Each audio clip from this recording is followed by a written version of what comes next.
Hi all, ഏവർക്കും PSC tips and ട്രിക്സിൻ്റെ പുതിയൊരു current affairs സെഷനിലേക്ക് സ്വാഗതം. ആദ്യത്തെ ചോദ്യം, ഏഷ്യൻ സർഫിംഗ് ചാമ്പ്യൻഷിപ്പിൽ ഇന്ത്യക്ക് ആദ്യം മെഡൽ നേടിക്കൊടുത്തത് ആരാണ്?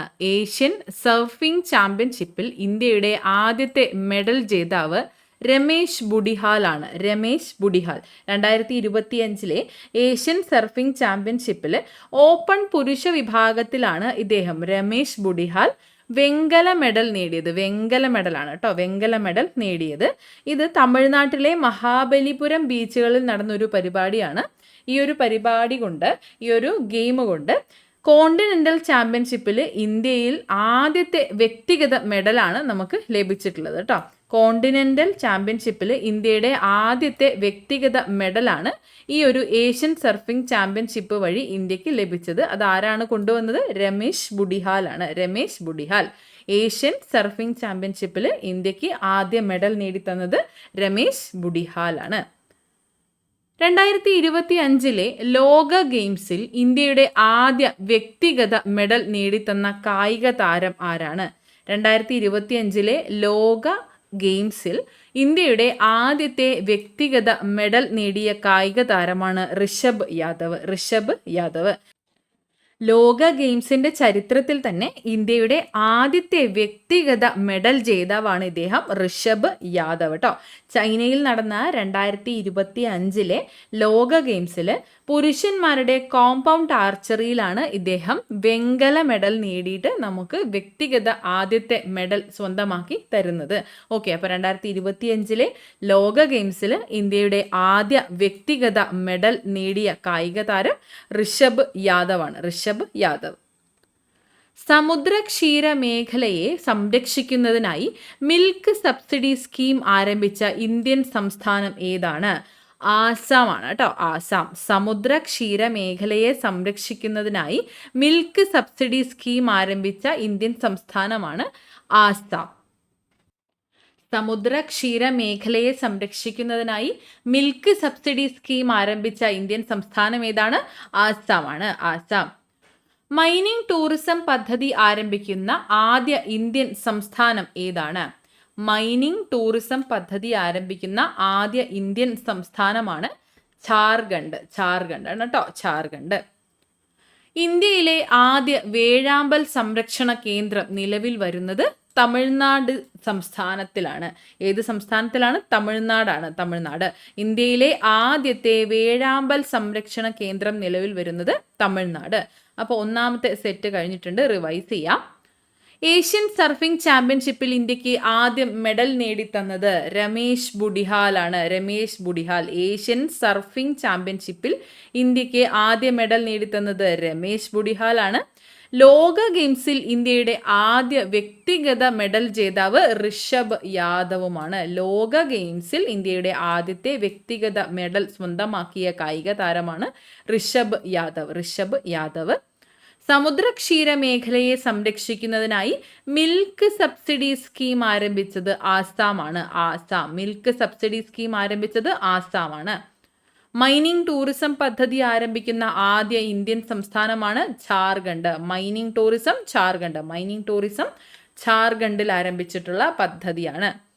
ഇന്ത്യയിലെ ആദ്യ വേഴാമ്പൽ സംരക്ഷണ കേന്ദ്രം നിലവിൽ വരുന്നത് തമിഴ്നാടിലാണ്. ഇന്ത്യയിലെ ആദ്യത്തെ വേഴാമ്പൽ സംരക്ഷണ കേന്ദ്രം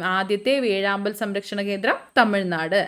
അടുത്ത സെറ്റ് ചോദ്യം, 2025 വനിതകളുടെ കോപ്പ അമേരിക്ക ഫുട്ബോൾ ടൂർണമെന്റിൽ കിരീടം നേടിയത് ആരാണ്? 2025 വനിതകളുടെ കോപ്പ അമേരിക്ക ഫുട്ബോൾ ടൂർണമെന്റിൽ കിരീടം നേടിയത് ബ്രസീലാണ്. 2025 വനിതകളുടെ കോപ്പ അമേരിക്ക ഫുട്ബോൾ ടൂർണമെന്റിന്റെ കിരീടം നേടിയത് ബ്രസീലാണ്.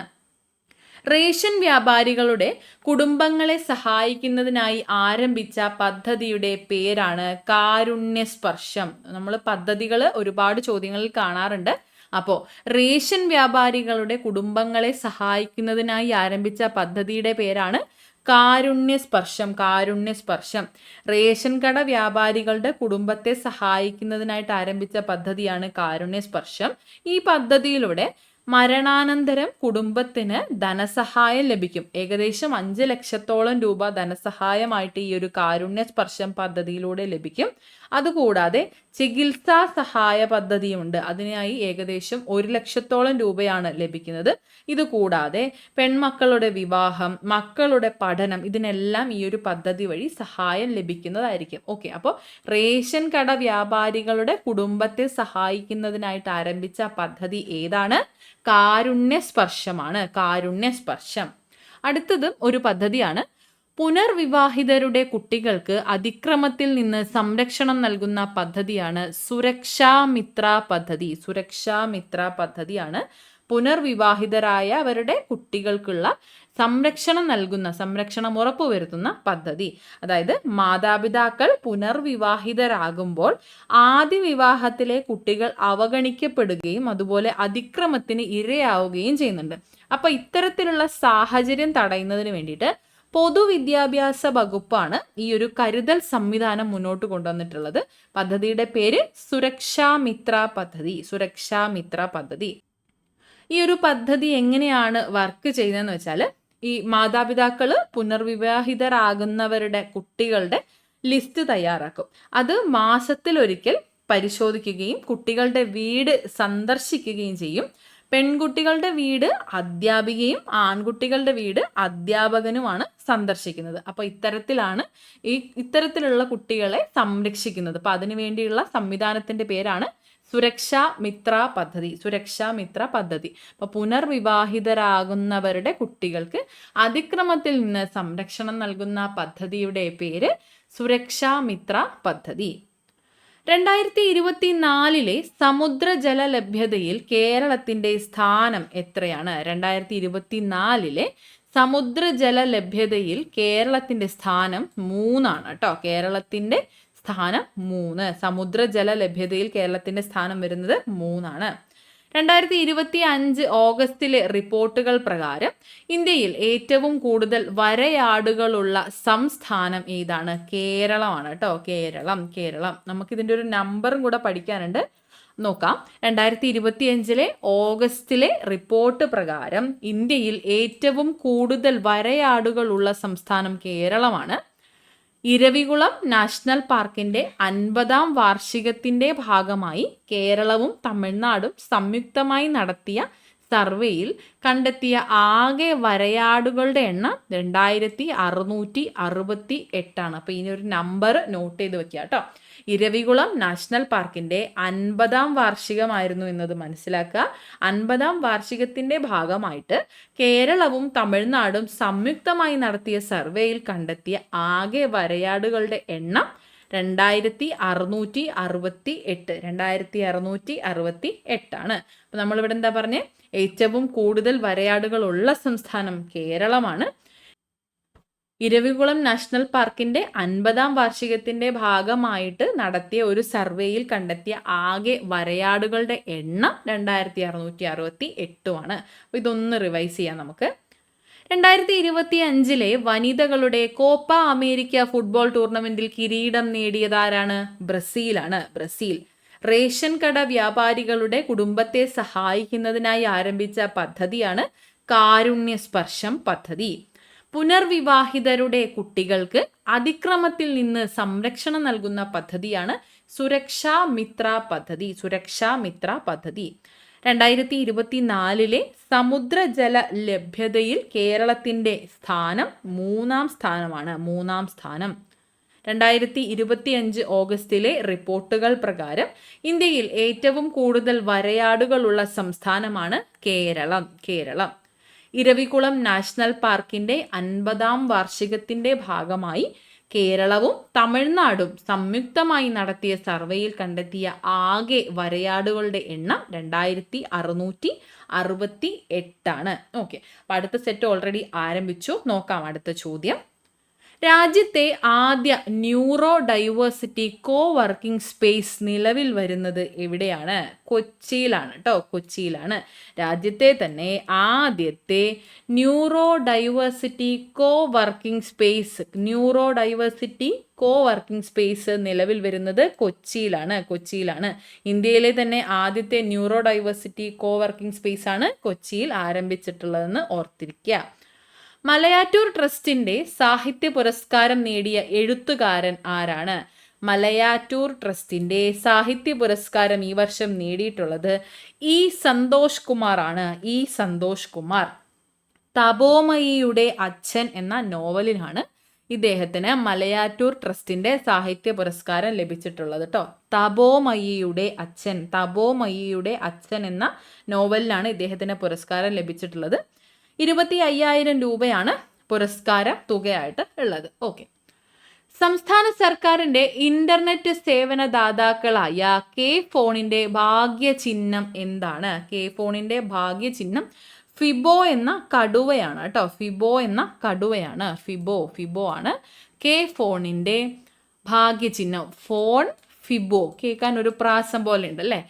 കെ ഫോണിന്റെ ഭാഗ്യചിഹ്നം ഫിബോ ആണ്. സംസ്ഥാന സർക്കാരിന്റെ ഇന്റർനെറ്റ് സേവന ദാതാക്കളാണ് കെ ഫോണിന്റെ ഭാഗ്യചിഹ്നം ഫിബോ എന്ന കടുവയാണ്. ദേശീയ മൃഗമായ കടുവയെ കെ ഫോണിന്റെ ടീഷർട്ട് അണിഞ്ഞ രൂപത്തിലാണ് ഈ ഒരു ഭാഗ്യചിഹ്നം രൂപകൽപ്പന ചെയ്തിട്ടുള്ളത് കേട്ടോ. കെ ഫോണിന്റെ ഭാഗ്യചിഹ്നം ഫിബോ എന്ന കടുവയാണ്. കടുവ കെ ഫോണിന്റെ ടീഷർട്ട് അണിഞ്ഞു നിൽക്കുന്ന രീതിയിലാണ് ഈ ഒരു ഭാഗ്യചിഹ്നം ഉള്ളതെന്ന് ഓർത്തിരുന്നാൽ മതി കേട്ടോ. ഓക്കെ. വനിതാ ഏകദിന ലോകകപ്പ് ക്രിക്കറ്റിന്റെ വേദി എവിടെയാണ്? വനിതാ ഏകദിന ലോകകപ്പ് ക്രിക്കറ്റിന്റെ വേദി തിരുവനന്തപുരം കാര്യവട്ടം സ്പോർട്സ് ഹബ്ബാണ് ഈ വർഷത്തെ വനിതാ ഏകദിന ലോകകപ്പ് ക്രിക്കറ്റിന്റെ വേദി. നേരത്തെ ബാംഗ്ലൂർ ചിന്നസ്വാമി സ്റ്റേഡിയത്തിലായിരുന്നു പറഞ്ഞിട്ടുണ്ടായിരുന്നത്. അവിടുത്തെ സുരക്ഷാ പ്രശ്നങ്ങൾ കാരണം മത്സരങ്ങൾ നടക്കുന്നതിനുള്ള അനുമതി നിഷേധിക്കപ്പെട്ടു. അതേ തുടർന്നാണ് തിരുവനന്തപുരത്തേക്ക് ഈ ഒരു വേദി മാറ്റിയിട്ടുള്ളത്. ഓക്കെ. അപ്പോൾ ഇതൊന്ന് റിവൈസ് ചെയ്യുകയാണെങ്കിൽ, രാജ്യത്തെ ആദ്യത്തെ ന്യൂറോ ഡൈവേഴ്സിറ്റി കോ വർക്കിംഗ് സ്പേസ് നിലവിൽ വരുന്നത് കൊച്ചിയിലാണ്. മലയാറ്റൂർ ട്രസ്റ്റിന്റെ സാഹിത്യ പുരസ്കാരം നേടിയ എഴുത്തുകാരൻ സന്തോഷ് കുമാർ ആണ്. ഏതാണ് കൃതി? ഏതാണ് നോവൽ? തപോമയിയുടെ അച്ഛൻ എന്നതാണ് നോവൽ. സംസ്ഥാന സർക്കാരിന്റെ ഇന്റർനെറ്റ് സേവന ദാതാക്കളായ കെ ഫോണിന്റെ ഭാഗ്യചിഹ്നമാണ് ഫിബോ എന്ന കടുവ. ഫിബോ എന്നത് ഒരു കടുവയാണ് എന്നും ഓർത്തിരിക്കുക. ഫിബോ. വനിതാ ഏകദിന ലോകകപ്പ് ക്രിക്കറ്റിന്റെ വേദി തിരുവനന്തപുരം കാര്യവട്ടം സ്പോർട്സ് ഹബ്ബാണ്. വനിതാ ഏകദിന ലോകകപ്പ് ക്രിക്കറ്റിന്റെ വേദി തിരുവനന്തപുരമാണ്, കാര്യവട്ടമാണ് എന്ന് അറിഞ്ഞിരുന്നാൽ മതി. തിരുവനന്തപുരം കാര്യവട്ടം. ഓക്കെ. അടുത്തത്, അഗ്നിശമന സേനയ്ക്ക് ആദ്യ വനിതാ ഡ്രൈവറെ ലഭിച്ചു. അത് ആരാണ് എന്നാണ് ചോദ്യം. ജ്യോതിയാണ് കേട്ടോ. ജ്യോതി. അഗ്നിശമന സേനയ്ക്ക് ലഭിച്ച ആദ്യ വനിതാ ഡ്രൈവറാണ് ജ്യോതി. ചരിത്രത്തിൽ തന്നെ ആദ്യമായിട്ടാണ് നമുക്കൊരു വനിതാ ഡ്രൈവർ ഉണ്ടാകുന്നത്. CISF നിന്ന് വിരമിച്ച് ഹോംഗാർഡായിട്ട് ചുമതലയേറ്റ ആലപ്പുഴ സ്വദേശിനി ജ്യോതിയാണ് നമ്മുടെ അഗ്നിശമന സേനയ്ക്ക് ലഭിച്ച ആദ്യത്തെ വനിതാ ഡ്രൈവർ. ഓക്കെ. അപ്പോൾ ജ്യോതിയാണെന്ന് ഓർത്തിരിക്കുക. ജ്യോതി. 79ാം സ്വാതന്ത്ര്യ ദിനത്തിന്റെ പ്രമേയം എന്താണ്? 2025 ഈ വർഷം നമ്മുടെ ഭാരതം ആഘോഷിച്ചത് എത്രാമത് സ്വാതന്ത്ര്യ ദിനമാണ് എന്ന് ചോദിച്ചാൽ ആൻസർ 79 ആണ് കേട്ടോ. 79ാം സ്വാതന്ത്ര്യ ദിനമാണ് 2025 നമ്മുടെ ഭാരതം ആഘോഷിച്ചിട്ടുള്ളത്. ഈ 79ാം സ്വാതന്ത്ര്യ ദിനത്തിന്റെ പ്രമേയം എന്താണ്? നയാഭാരത് എന്നതാണ് കേട്ടോ. നയാഭാരത് എന്നാൽ എന്താണ്? പുതിയ വർഷം. നയാഭാരത് അല്ലെങ്കിൽ പുതിയ വർഷം എന്നതാണ് കേട്ടോ. അപ്പൊ ഈ വർഷത്തെ സ്വാതന്ത്ര്യ ദിനത്തിന്റെ പ്രമേയം, 79ാം സ്വാതന്ത്ര്യ ദിനത്തിന്റെ പ്രമേയം നയാഭാരത് എന്നതാണ്. പുതിയ ഭാരതം, പുതിയ വർഷം. നയാഭാരത് പുതിയ വർഷം എന്നതാണ്. കായിക താരം വി സ്പേസ് ഏത് കായിക ഇനവുമായി ബന്ധപ്പെട്ടിരിക്കുന്നു? എന്ന് ചോദിച്ചാൽ ആൻസർ ഹോക്കിയാണ്. ഹോക്കി. കായിക താരം വി സ്പേസ് ഇദ്ദേഹം ഏത് കായിക ഇനവുമായി ബന്ധപ്പെട്ടിരിക്കുന്നു? ഹോക്കി. ഹോക്കിയിലെ ഒളിമ്പിക്സ് മെഡൽ ജേതാവാണ് ഇദ്ദേഹം, വി സ്പേസ്. ഇദ്ദേഹം ഈ അടുത്തിടെയാണ് അന്തരിച്ചത്. അതുകൊണ്ടാണ് ഇത് ന്യൂസിൽ വന്നിട്ടുള്ളത്.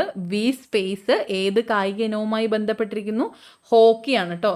വി സ്പേസ് എന്നാണ് കേട്ടോ പേര്. വി സ്പേസ് ഹോക്കിയുമായി ബന്ധപ്പെട്ടിരിക്കുന്നു. ഇദ്ദേഹം ടെന്നീസ് താരമായിട്ടുള്ള ലിയാൻ പേസിന്റെ പിതാവാണ് കേട്ടോ. ടെന്നീസ് താരമായ ലിയാൻ പേസിന്റെ പിതാവാണ് വി സ്പേസ്. ഇദ്ദേഹം ഹോക്കിയിലെ ഒളിമ്പിക്സ് മെഡൽ ജേതാവ് കൂടിയാണ്. ഓക്കെ. മേഘവിസ്ഫോടനം കാരണം ജമ്മു കാശ്മീരിൽ മിന്നൽ പ്രളയമാണ് കേട്ടോ. മിന്നൽ പ്രളയമുണ്ടായ ഗ്രാമമാണ് ചശോദി. മേഘവിസ്ഫോടനം കാരണം ജമ്മു കാശ്മീരിൽ മിന്നൽ പ്രളയമുണ്ടായ ഗ്രാമത്തിന്റെ പേരാണ് ചശോദി. നേരത്തെ നമ്മൾ ധരാലി പഠിച്ചിട്ടുണ്ടായിരുന്നു, ഓർമ്മയുണ്ടോ? ഓക്കെ, അത് റിവൈസ് ചെയ്യുക. മേഘവിസ്ഫോടനം കാരണം ജമ്മു കാശ്മീരിൽ മിന്നൽ പ്രളയമുണ്ടായ ഗ്രാമമാണ് ചശോദി. ജമ്മു കാശ്മീരിൽ ഈ അടുത്തിടെയാണ് മിന്നൽ പ്രളയം ഉണ്ടാവുന്നതും ഏകദേശം 46ഓളം പേരുടെ മരണം റിപ്പോർട്ട് ചെയ്തിട്ടും ഉണ്ടായിരുന്നു. മേഘവിസ്ഫോടനമാണ് ഈ ഒരു മിന്നൽ പ്രളയത്തിന് കാരണമെന്ന് പറയുന്നുണ്ട്. കൂടാതെ ഇതൊരു തീർത്ഥാടന പാതയിലുള്ള ഒരു ഗ്രാമമാണ്. അതുകൊണ്ടുകൂടെ അവിടെ ആൾക്കാർ കൂടുതലുണ്ടായിരുന്നു. അതുകൊണ്ടാണ് കൂടുതൽ ജനങ്ങളുടെ മരണം റിപ്പോർട്ട് ചെയ്യപ്പെട്ടത് എന്നും ന്യൂസിൽ പറയുകയുണ്ടായി. അപ്പോൾ മേഘവിസ്ഫോടനം കാരണം ജമ്മു കാശ്മീരിൽ മിന്നൽ പ്രളയം ഉണ്ടായ ഗ്രാമത്തിന്റെ പേരാണ് ചശോദി. അടുത്ത ചോദ്യം, UIDAIയുടെ പൂർണ്ണ രൂപം എന്താണ്? UIDAIയുടെ പൂർണ്ണ രൂപം unique identification authority of India എന്നതാണ്. Unique identification authority of India എന്നതാണ് UIDAIയുടെ പൂർണ്ണ രൂപം. Unique identification authority of India. അപ്പോൾ ഇത് എന്തുകൊണ്ടാണ് ചോദിച്ചത് എന്ന് വെച്ചാൽ, ഈ അടുത്തിടെയാണ് ആധാർ കാർഡിൽ ഒരു മാറ്റം കൊണ്ടുവന്നത്. അതായത് ആധാർ കാർഡിൽ കെയർ ഓഫ് എന്ന ഒരു വിശേഷണം എടുത്ത് മാറ്റണം എന്ന രീതിയിലൊരു മാറ്റം കൊണ്ടുവന്നിട്ടുണ്ടായിരുന്നു. അതായത് അച്ഛൻ, മകൻ, ഭർത്താവ് എന്നിങ്ങനെയുള്ള ബന്ധങ്ങളുടെ ഒരു സൂചന ആധാർ കാർഡിൽ ഉണ്ടായിരുന്നു. അപ്പോൾ ഇത്തരത്തിലുള്ള കെയർ ഓഫ് എന്നൊരു വിശേഷണം കൊണ്ടുവന്നത് കാരണം ഈ ഒരു കെയർ ഓഫ് ഉപയോഗിച്ച് ആധാർ കാർഡ് പലയിടത്തും ദുരുപയോഗം ചെയ്യപ്പെടുന്നു എന്ന് കണ്ടെത്തിയിട്ടുണ്ടായിരുന്നു. അതിനാൽ ഈ ഒരു കെയർ ഓഫ് എന്ന വിശേഷണം എടുത്ത് മാറ്റി. അതുമായി ബന്ധപ്പെട്ടാണ് ഈ ഒരു ചോദ്യം വന്നിട്ടുള്ളത് കേട്ടോ. അപ്പോൾ UIDAIയുടെ പൂർണ്ണരൂപം എന്താണ്?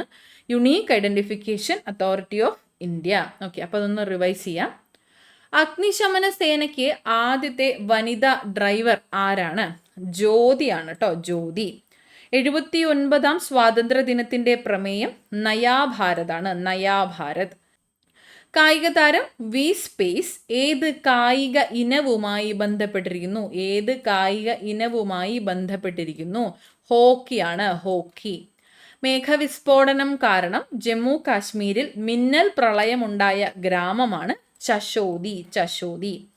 UIDAIയുടെ പൂർണ്ണ രൂപമാണ് unique identification authority of India എന്നത്. ക്ലിയർ ആണല്ലോ. അടുത്തത്, താരസംഘടനയായ അമ്മയുടെ പ്രസിഡന്റ്. താരസംഘടനയായ അമ്മ AMMA.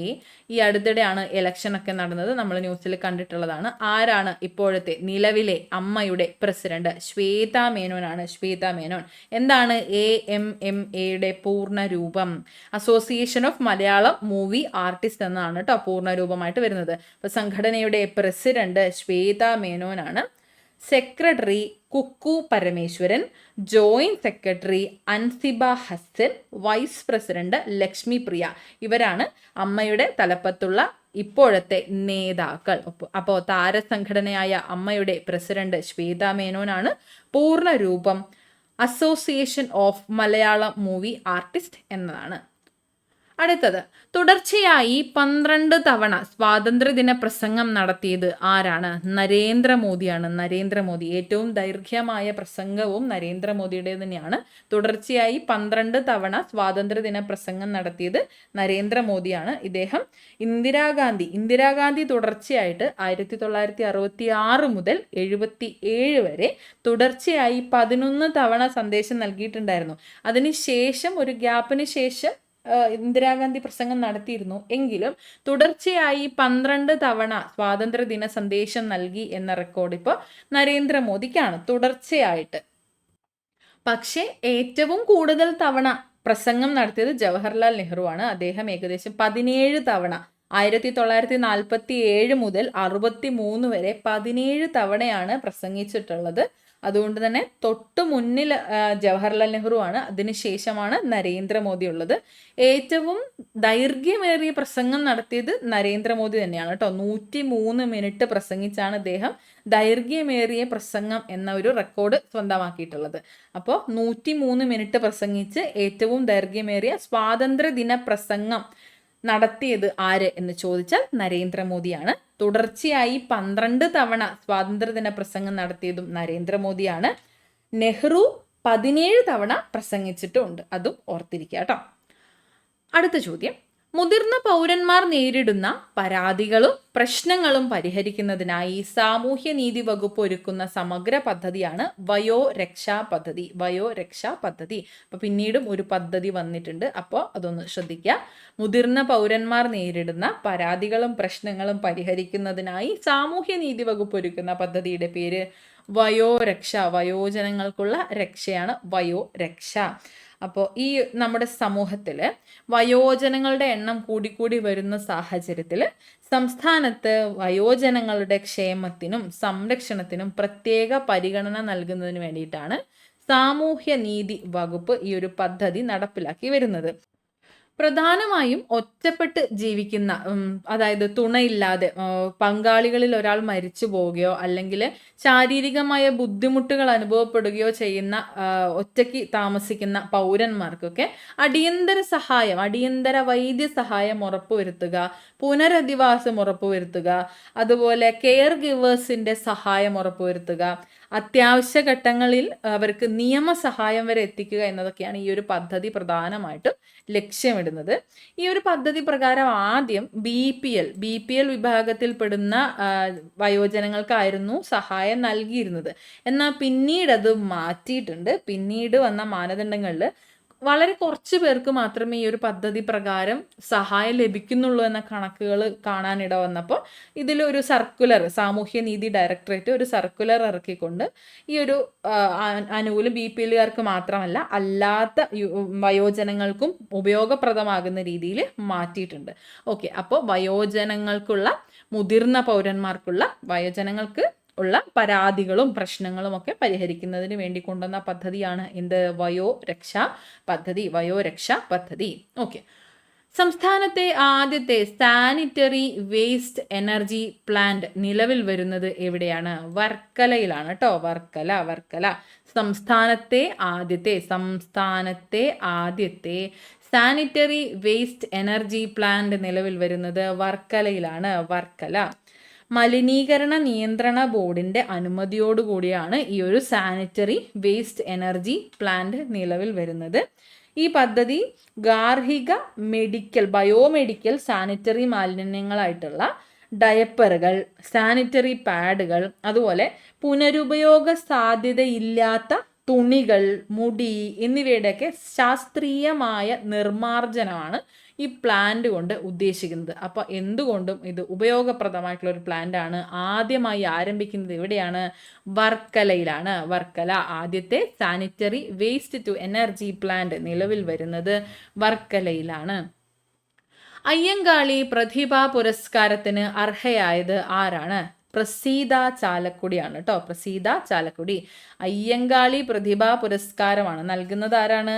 Venganoor Ayyankali institute of historical studies ആണ്. Venganoor Ayyankali institute of historical studies ഏർപ്പെടുത്തിയ പുരസ്കാരമാണ് അയ്യങ്കാളി പ്രതിഭാ പുരസ്കാരം. ഇത്തവണത്തെ ഈ ഒരു അയ്യങ്കാളി പ്രതിഭാ പുരസ്കാരം ലഭിച്ചിട്ടുള്ളത് നാടൻ പാട്ട് കലാകാരിയായിട്ടുള്ള പ്രസീത ചാലക്കുടിക്കാണ്. 25,000 രൂപയുടേതാണ് ഈ ഒരു പുരസ്കാരം. അപ്പം അതൊന്ന് റിവൈസ് ചെയ്യാം. താരസംഘടനയായ അമ്മയുടെ പ്രസിഡന്റ് ശ്വേതാ മേനോനാണ്. ശ്വേതാ മേനോൻ.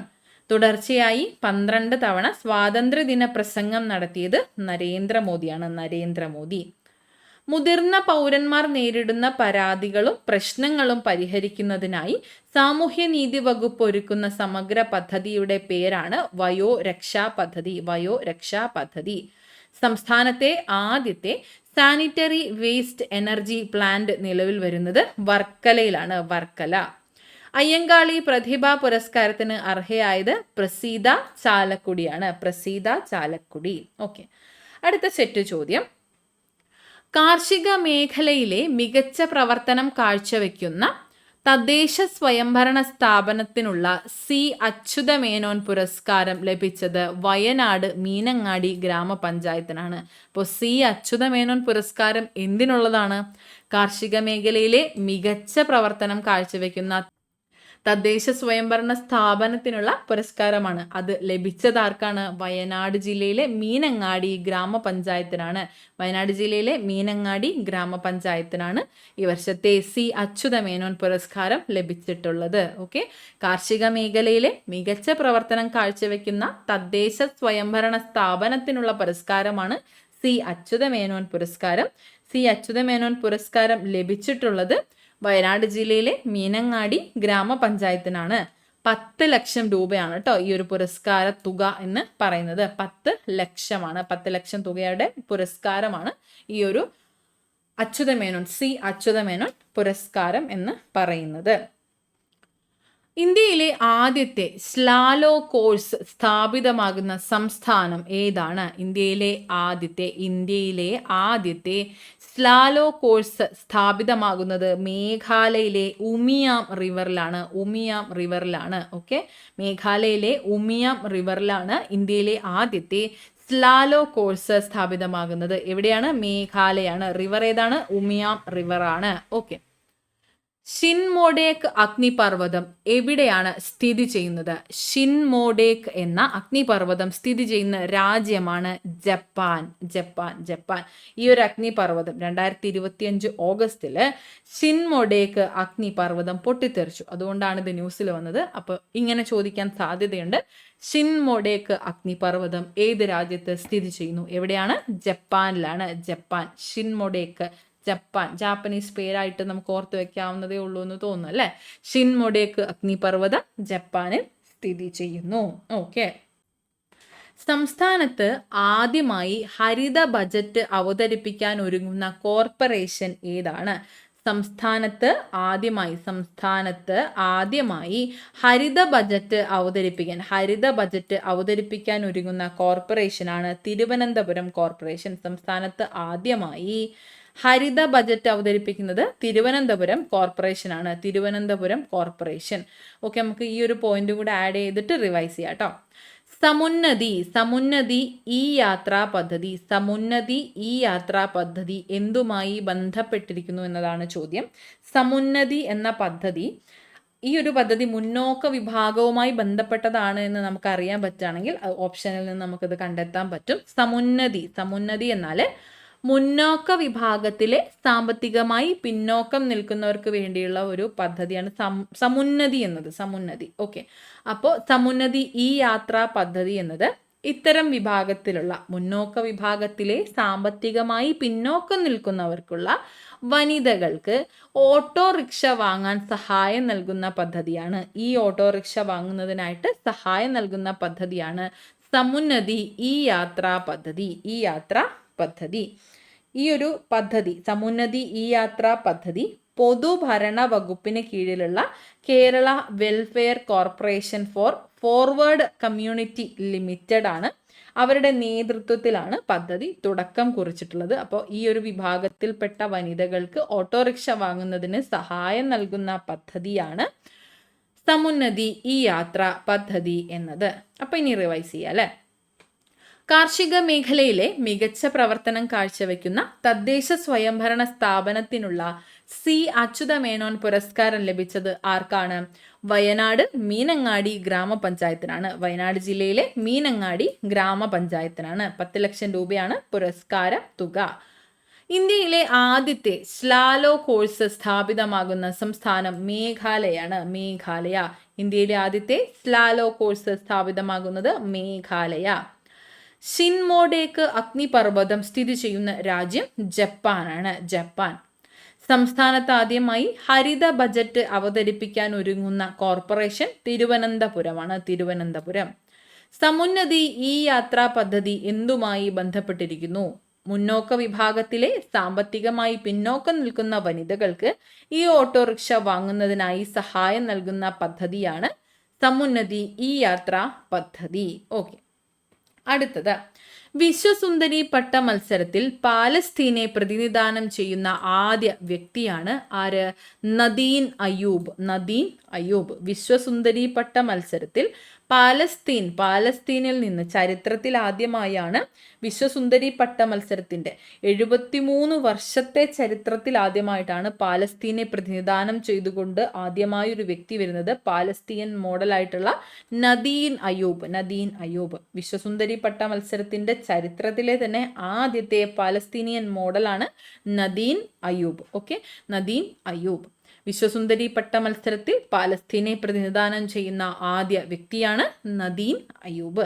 ഇനി നിലവിലെ റിപ്പോ നിരക്ക് എത്രയാണ്? നിലവിലെ 5.5% നമ്മുടെ റിപ്പോ നിരക്ക് കേട്ടോ. 5.5% റിപ്പോ റേറ്റ്. 2025 ഓഗസ്റ്റിൽ US ഇന്ത്യൻ ഉൽപ്പന്നങ്ങൾക്ക് മേൽ ചുമത്തിയ പുതിയ ഇറക്കുമതി ചുങ്കം എത്ര ശതമാനമാണ്? 50%. നേരത്തെ ഈ ഒരു ചോദ്യം നമ്മൾ മെൻഷൻ ചെയ്തിട്ടുണ്ടായിരുന്നു. പക്ഷേ ഈ ഒരു ചോദ്യത്തിൽ എന്തോ ഒരു കൺഫ്യൂഷൻ വന്നതായിട്ട് കുട്ടികൾ പറഞ്ഞു കേട്ടതായിട്ട് മിസ് അറിഞ്ഞു. അപ്പോൾ അതുകൊണ്ടാണ് ഇത് രണ്ടാമത് ആഡ് ചെയ്തിട്ടുള്ളത് കേട്ടോ. 2025 ഓഗസ്റ്റിൽ US ഇന്ത്യൻ ഉൽപ്പന്നങ്ങൾക്ക് മേൽ ചുമത്തിയ പുതിയ ഇറക്കുമതി ചുങ്കം 50%. 50%. അപ്പോൾ ആ ഒരു കൺഫ്യൂഷൻ ഒന്ന് തിരുത്തുക. 50% കേട്ടോ. 2025 ഓഗസ്റ്റിൽ US ഇന്ത്യൻ ഉൽപ്പന്നങ്ങൾക്ക് മേൽ ചുമത്തിയ പുതിയ ഇറക്കുമതി ചുങ്കം എത്ര ശതമാനമാണ്? 50%.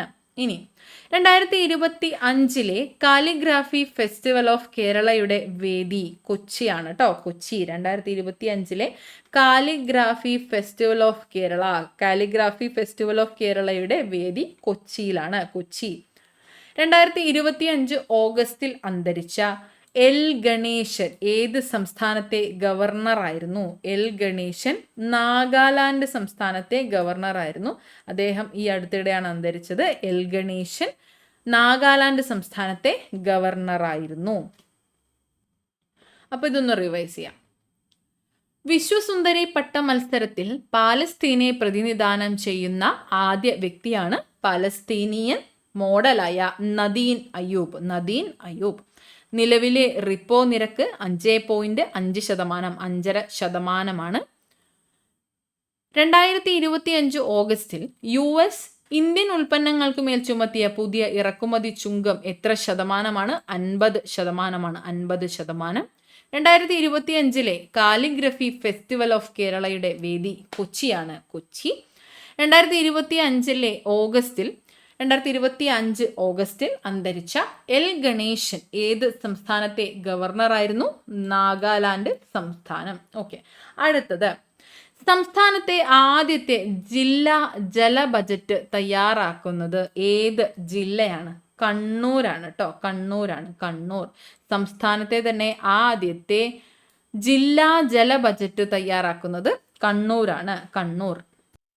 ജില്ലാ ജല ബജറ്റ് ജലവിഭവങ്ങളുടെ ലഭ്യത, അവയുടെ ഉപയോഗം, അതുപോലെ ഭാവി ആസൂത്രണം ഇതിൻ്റെയൊക്കെ സമഗ്രമായ പഠനം നടത്തുകയും വിശകലനം ചെയ്യുകയും ചെയ്യുന്നതിന് വേണ്ടിയിട്ട് ആരംഭിച്ചിട്ടുള്ള ഒരു ബജറ്റാണ്. അതാണ് ജില്ലാ ജല ബജറ്റ് കൊണ്ട് ഉദ്ദേശിക്കുന്നത്.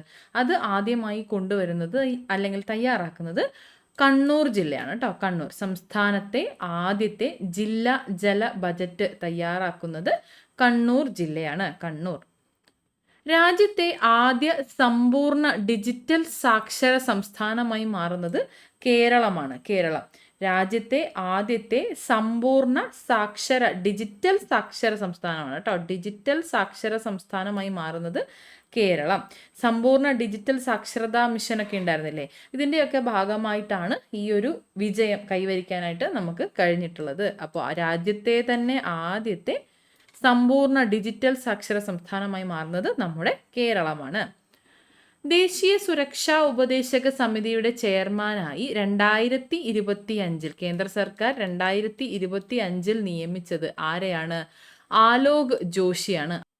2025 കേട്ടോ. 2025. ഓക്കെ. ദേശീയ സുരക്ഷാ ഉപദേശക സമിതിയുടെ ചെയർമാനായിട്ട് കേന്ദ്ര സർക്കാർ 2025 നിയമിച്ചത് ആലോക് ജോഷിയെയാണ്. ആലോക് ജോഷി. 2025 രഞ്ജി ട്രോഫി ക്രിക്കറ്റിന്റെ ജേതാക്കളാണ് വിദർഭ. 2025 രഞ്ജി ട്രോഫി ക്രിക്കറ്റിന്റെ ജേതാക്കളാണ് വിദർഭ. പീറ്റർ ലിവർ ഏത് കായിക ഇനവുമായി ബന്ധപ്പെട്ടിരിക്കുന്നു? ക്രിക്കറ്റ് ആണ് കേട്ടോ. ക്രിക്കറ്റ് 2025 ഇദ്ദേഹം അന്തരിക്കുന്നത്. 2025 പീറ്റർ ലിവർ അന്തരിച്ചു. അതിനാലാണ് ഈ ഒരു ചോദ്യം വന്നിട്ടുള്ളത്. പീറ്റർ ലിവർ ഏത് കായിക ഇനവുമായി ബന്ധപ്പെട്ടിരിക്കുന്നു? ക്രിക്കറ്റ് ആണ്. പീറ്റർ ലിവർ ക്രിക്കറ്റ് ആണ്. അപ്പോൾ നമുക്കിതൊന്ന് റിവൈസ് ചെയ്യാം. സംസ്ഥാനത്തെ ആദ്യത്തെ ജില്ലാ ജല ബജറ്റ് തയ്യാറാക്കുന്നത് കണ്ണൂരാണ്. രാജ്യത്തെ ആദ്യത്തെ സമ്പൂർണ്ണ ഡിജിറ്റൽ സാക്ഷര സംസ്ഥാനമായി മാറുന്നത് കേരളം. ദേശീയ സുരക്ഷാ ഉപദേശക സമിതിയുടെ ചെയർമാനായി 2025 കേന്ദ്ര സർക്കാർ നിയമിച്ചത് ആലോക് ജോഷിയെയാണ്. ആലോക് ജോഷി. ദേശീയ സുരക്ഷാ ഉപദേശക സമിതിയുടെ ചെയർമാൻ ആലോക് ജോഷി. 2025 രഞ്ജി ട്രോഫി ക്രിക്കറ്റിന്റെ ജേതാക്കൾ വിദർഭ. 2025 രഞ്ജി ട്രോഫി ക്രിക്കറ്റിന്റെ ജേതാക്കൾ വിദർഭ. പീറ്റർ ലിവർ ഏത് കായിക ഇനവുമായി ബന്ധപ്പെട്ടിരിക്കുന്നു എന്ന് ചോദിച്ചാൽ ആൻസർ എന്താണ്? ക്രിക്കറ്റ് ആണ്. Peter liver cricket. ഓക്കെ. അടുത്തത്, കൊച്ചിയിലെ വെള്ളക്കെട്ട് നിവാരണത്തിനായുള്ള പദ്ധതിയുടെ പേര് എന്താണ്? പേര് ഓപ്പറേഷൻ ബ്രേക്ക് ത്രൂ എന്നതാണ് കേട്ടോ. Operation breakthrough. അപ്പോൾ 2 പദ്ധതികളാണ് നമ്മൾ അടുത്തടുത്ത് പഠിക്കുന്നത്. ഒന്നാമത് കൊച്ചിയിലെ വെള്ളക്കെട്ട് നിവാരണത്തിനായുള്ള പദ്ധതിയാണ് ഓപ്പറേഷൻ ബ്രേക്ക് ത്രൂ. എന്നാൽ ടേക്ക് എ ബ്രേക്ക് എന്നൊരു പദ്ധതി ഉണ്ട്. അത് സർക്കാരിൻ്റെ നവകേരളം കർമ്മ പദ്ധതിയിൽ ഉൾപ്പെടുത്തിയ പൊതു ഇടങ്ങളിൽ ഉന്നത നിലവാരമുള്ള ശുചിമുറികൾ ഒരുക്കുന്നതിന് വേണ്ടിയിട്ടുള്ള ഒരു പദ്ധതിയാണ് ടേക്ക് എ ബ്രേക്ക് എന്നത്. ടേക്ക് എ ബ്രേക്ക് തദ്ദേശ സ്വയംഭരണ സ്ഥാപനങ്ങളുടെ നേതൃത്വത്തിൽ നടപ്പിലാക്കുന്ന ഈ ഒരു പദ്ധതിയാണ് ടേക്ക് എ ബ്രേക്ക്. ഇത് പദ്ധതിക്ക് ശുചിത്വ മിഷനാണ് ധനസഹായം നൽകുന്നത് കേട്ടോ. ഈ ഒരു പദ്ധതിക്ക് വേണ്ട ധനസഹായം നൽകുന്നത് ശുചിത്വ മിഷനാണ്. ഓക്കെ. അപ്പോൾ സർക്കാരിൻ്റെ നവകേരളം പദ്ധതിയിൽ ഉൾപ്പെട്ടിട്ടുള്ളതാണിത്. പൊതു ഇടങ്ങളിൽ ഉന്നത നിലവാരമുള്ള ശുചിമുറികൾ ഒരുക്കുക എന്നതാണ് ഇതിനുള്ള ഈ ഒരു പദ്ധതിയുടെ ലക്ഷ്യം. ടേക്ക് എ ബ്രേക്ക് എന്നതാണ് പദ്ധതിയുടെ പേര്. Take a break. ശുചിമുറികൾ ടേക്ക് എ ബ്രേക്ക്. ഓക്കെ. നമ്മൾ ആദ്യം പറഞ്ഞത് കൊച്ചിയിലെ വെള്ളക്കെട്ട് നിവാരണത്തിനുള്ള പദ്ധതിയാണ് ഓപ്പറേഷൻ ബ്രേക്ക് ത്രൂ. അപ്പോൾ നമ്മൾ 2 പദ്ധതികൾ കണ്ടു. ഓപ്പറേഷൻ ബ്രേക്ക് ത്രൂ കൊച്ചിയിലെ വെള്ളക്കെട്ട് നിവാരണത്തിനായുള്ളതും ടേക്ക് എ ബ്രേക്ക് എന്ന പദ്ധതി പൊതുയിടങ്ങളിൽ ഉന്നത നിലവാരമുള്ള മുറികൾക്കും വേണ്ടിയുള്ളതാണ്. ഓക്കെ. അപ്പോൾ അത് നമ്മൾ 2 പദ്ധതികൾ നമ്മൾ കണ്ടു. അടുത്തത് 2025 ഓഗസ്റ്റിൽ അന്തരിച്ച ബോബ് സിംസൺ ഏത് രാജ്യത്തെ മുൻ ക്രിക്കറ്റ് താരമായിരുന്നു? ബോബ് സിംസൺ ക്രിക്കറ്റ് താരമായിരുന്നു എന്നത് മനസ്സിലാക്കുക. ഏത് രാജ്യത്തെ താരമായിരുന്നു? ഓസ്ട്രേലിയയുടേതായിരുന്നു കേട്ടോ. ഓസ്ട്രേലിയ. 2025 ഓഗസ്റ്റിൽ അദ്ദേഹം അന്തരിച്ചു. ബോബ് സിംസൺ ഏത് രാജ്യത്തെ മുൻ ക്രിക്കറ്റ് താരമായിരുന്നു? ഓസ്ട്രേലിയയാണ്. ഓസ്ട്രേലിയ. സർക്കാർ സ്കൂളിലെ ആദ്യത്തെ AI റോബോട്ടിക് ലാബ്. സർക്കാർ സ്കൂളുകളിലെ ആദ്യത്തെ AI റോബോട്ടിക് ലാബ് പ്രവർത്തനം ആരംഭിച്ച ജില്ല മലപ്പുറം ജില്ലയാണ്. സർക്കാർ സ്കൂളുകളിലെ ആദ്യത്തെ AI റോബോട്ടിക് ലാബ് പ്രവർത്തനം ആരംഭിച്ച ജില്ലയാണ് മലപ്പുറം ജില്ല. AI റോബോട്ടിക് ലാബാണ് ആരംഭിച്ചത്. എവിടെയാണ്? മലപ്പുറം ജില്ലയിലാണ്. ഓക്കെ. അപ്പോൾ അതൊന്ന് റിവൈസ് ചെയ്യാം. കൊച്ചിയിലെ വെള്ളക്കെട്ട് നിവാരണത്തിനായുള്ള പദ്ധതിയാണ് ഓപ്പറേഷൻ ബ്രേക്ക് ത്രൂ. പൊതു ഇടങ്ങളിൽ ഉന്നത നിലവാരമുള്ള ശുചിമുറികൾ ഒരുക്കുന്നതിനായിട്ട് തുടക്കമിട്ട സർക്കാരിൻ്റെ നവകേരളം കർമ്മ പദ്ധതിയിൽ ഉൾപ്പെടുത്തിയിട്ടുള്ള പദ്ധതിയാണ് ടേക്ക് എ ബ്രേക്ക് എന്നത്. Take a break. 2025 ഓഗസ്റ്റിൽ അന്തരിച്ച ബോബ് സിംസൺ ഏത് രാജ്യത്തെ മുൻ ക്രിക്കറ്റ് കളിത്താരമായിരുന്നു? ഓസ്ട്രേലിയയുടെ ക്രിക്കറ്റ് കളിത്താരമായിരുന്നു ബോബ് സിംസൺ എന്ന ഈ ഒരു പേര് ക്രിക്കറ്റ് കളിക്കാരനായിരുന്നു എന്നതും മനസ്സിലാക്കുക. ഓസ്ട്രേലിയയുടെ മുൻ ക്രിക്കറ്റ് കായിക താരമായിരുന്നു എന്നതും ഓർത്തിരിക്കുക. സർക്കാർ സ്കൂളുകളിലെ ആദ്യത്തെ AI റോബോട്ടിക് ലാബ് പ്രവർത്തനം ആരംഭിച്ച ജില്ലയാണ് മലപ്പുറം ജില്ല. മലപ്പുറം ജില്ല. ഓക്കെ ആണല്ലോ. അപ്പോൾ ഇത്രയും ചോദ്യങ്ങളാണ് ഇന്നത്തെ ക്ലാസ്സിൽ നമ്മൾ ഉൾപ്പെടുത്തിയിട്ടുള്ളത്. ആ ഒരു വീക്കിലെ കറണ്ട് അഫയേഴ്സ് ക്വസ്റ്റ്യൻസ് നമ്മൾ മാക്സിമം ആഡ് ചെയ്തിട്ടുണ്ട്. ഇനിയുള്ള വരുന്ന ക്ലാസ്സുകളിൽ നമ്മൾ ബാക്കിയുള്ള കറണ്ട് അഫയേഴ്സ് ക്ലാസ്സും ഇനി മിസ്സായി പോയിട്ടുള്ള അല്ലെങ്കിൽ വളരെ ഇമ്പോർട്ടൻ്റ് ആയ മുൻ വീക്കിലെ ഏതെങ്കിലും ക്വസ്റ്റ്യൻസ് ഉണ്ടെങ്കിൽ അതും ആഡ് ചെയ്ത് മുന്നോട്ട് പോകുന്നതായിരിക്കും. എല്ലാവരും കൃത്യമായി ക്ലാസ് കണ്ട് നോട്ട്സ് പ്രിപ്പയർ ചെയ്ത് റിവൈസ് ചെയ്ത് കറണ്ട് അഫയേഴ്സ് പഠിക്കുക. കറണ്ട് അഫയേഴ്സിൽ മാക്സിമം മാർക്സ് ഏൺ ചെയ്യാനായിട്ട് എല്ലാവർക്കും പറ്റട്ടെ കേട്ടോ. അപ്പോൾ താങ്ക് യു സോ മച്ച്.